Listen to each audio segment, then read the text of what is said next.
প্রিয় দর্শক আসসালামু আলাইকুম। বাংলাদেশ কি বহুল আলোচিত PL-15 মিসাইল ক্রয় করবে? PL-15 ছাড়াও জেট-এনসির ওয়েপন্স প্যাকেজে আরও কয়েকটি এয়ার-টু-এয়ার মিসাইল।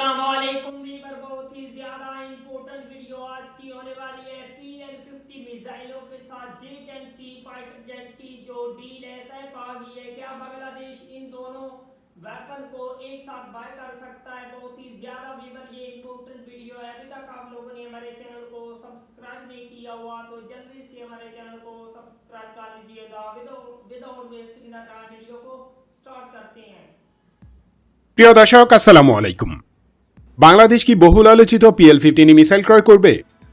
PL-15 ছাড়াও জেট-এনসির ওয়েপন্স প্যাকেজে আরও কয়েকটি এয়ার-টু-এয়ার মিসাইল আছে, যেমন PL-8, PL-10, PL-12 বা SD-10A ইত্যাদি।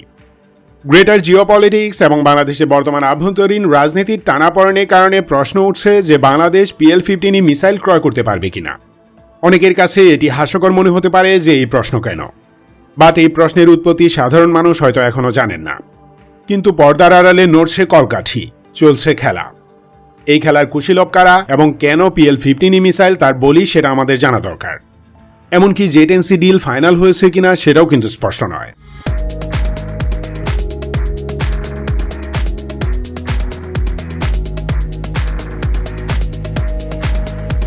2016 সাল মে মাসের লাস্ট উইক তৎকালীন চাইনিজ ডিফেন্স মিনিস্টার চ্যাং ওয়ানচুয়ান 39 সদস্যের একটি বিশাল টিম নিয়ে বাংলাদেশ ভিজিটে আসেন। তৎকালীন অবৈধ প্রধানমন্ত্রী শেখ হাসিনার সাথে দ্বিপাক্ষিক সামরিক সম্পর্ক গভীর করার অফার দেন তিনি। বাংলাদেশ আর্ম ফোর্সেসের আধুনিকায়ন প্রোগ্রাম ফোর্সেস গোল 2030-র 80%ই চীন বাস্তবায়ন করে দিবে এমন অফার দেন। ওপেনলি জানান যে তারা প্রয়োজনে বাংলাদেশে সমরাস্ত্র প্রযুক্তি স্থানান্তর করবেন, বাংলাদেশকে ডিফেন্স টেকনোলজি দিবেন। হাসিনা তার স্বভাবগত মিথ্যা বুলিয়াউরে ওয়ানচুয়ানকে আশ্বস্ত করেন যে তিনি রাজি, তবে আর্ম ফোর্সেস এবং পলিসি মেকারদের সাথে ডিপ ডিসকাশন করে তা ফাইনাল করবেন, এমনটাই জানায় সে। কিন্তু দিল্লির পাল্টো হাসিনা ওয়ানচুয়ানের সফরের পরই সেই অফার হজম করে ফেলে।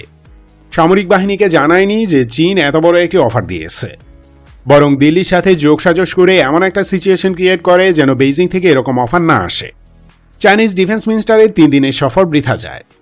তারপরও বাংলাদেশ বিমান বাহিনী MRCA প্রোগ্রাম লঞ্চ করার সাথে সাথে চীন সহজ শর্তে $1.5 বিলিয়ন ডিফেন্স লোন প্রদান করতে চায়। সেই প্যাকেজে 16টি জেট-এনসি, 2টি Y-20 এবং 1 স্কোয়াড্রন কমব্যাট ড্রোন অন্তর্ভুক্ত ছিল। কিন্তু হাসিনা তার ভাতার দিল্লির ইশারায় সেই অফারও ঝুলিয়ে দেয়, থমকে দেয় বাংলাদেশ এয়ারফোর্স মডার্নাইজেশন প্রসেস। অনেকেই জানেন না দিল্লির নির্দেশে শেখ হাসিনা কিভাবে আমাদের সামরিক সক্ষমতা ধ্বংস করেছে, তাই ব্রিফলি এই ইতিহাসটুকু আপনাদের জানালাম। যাই হোক, বাংলাদেশি মিডিয়ায় জেট-এনসি সংক্রান্ত যে কয়টি নিউজ আছে তার সবকটির বক্তব্য এমন যে আমরা এই যুদ্ধবিমান অলরেডি কিনে ফেলেছি। না ব্রাদার, এখনও পারচেজ অর্ডার অর্থাৎ ক্রয়াদেশ প্রদান করা হয়নি। প্রধান উপদেষ্টা প্রফেসর মোহাম্মদ ইউনুস তার চীন সফরে এটি নিয়ে হালকা আলোচনা করেছেন।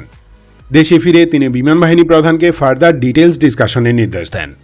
এয়ার চিফ বেইজিং সফর করে অ্যাডভান্স লেভেলে আলোচনা করে আসেন। এরপর থেকে চাইনিজ ও Bangladeshi delegation team technical evaluation and security assurance লেভেলের আলোচনা করছেন। চুক্তি চূড়ান্ত হয়নি, তবে 16টি জেট-এনসি ক্রয়ের নেগোসিয়েশন প্রায় শেষের দিকে। হয়তো এতদিনে টার্মস অ্যান্ড কন্ডিশনস ফাইনালাইজও করা হয়েছে। ফার্স্ট ইনস্টলমেন্ট অ্যাডভান্স করা হলেই সম্ভবত প্লেন তৈরি করা শুরু করবে। আমার ব্যক্তিগত অবজারভেশন হলো চীন তার সেই $1.5 বিলিয়ন অফার রিঅ্যাক্টিভেট করছে এবং তার অধীনেই কেনা হচ্ছে 16টি জেট-এনসি। যতটুকু জানি প্রাইমারি অর্ডার ডেলিভারি হবার পর বাংলাদেশ আরও জেট-এনসি ক্রয় করতে পারে, মানে আমাদের ভান্ডারে থাকা 47টি F-7 এর ফুল ফ্লিট রিপ্লেস করা হতে পারে জেট-এনসি দিয়ে। মানে এটি একটি রিপ্লেসমেন্ট ফাইটার, MRCA প্রোগ্রামের কোনো পারচেজ না। বিলিভ মি, এই বিষয়টি রিয়েলাইজ করে আমি খুবই খুশি, কারণ তাহলে ধরে নেওয়া যায় MRCA প্রোগ্রাম রিলঞ্চ হবে এবং তার আওতায় অন্তত 1 স্কোয়াড্রন বাড়তি ফাইটার জেট কেনা হবে, যা আমাদের খুবই প্রয়োজন। বাই দ্য ওয়ে, জেট-এনসি কিনলেও আমরা PL-15 A2A মিসাইল কিনতে পারবো কিনা তা ছিল আমাদের ভিডিওর টপিক। সেখান থেকে একটু বিচ্যুত হলাম এজন্য যে শেখ হাসিনা তার প্রভু দিল্লির নির্দেশে আমাদের কতভাবে ধ্বংস করেছে সেটা আপনাদের ফ্যাকচুয়ালি জানা দরকার।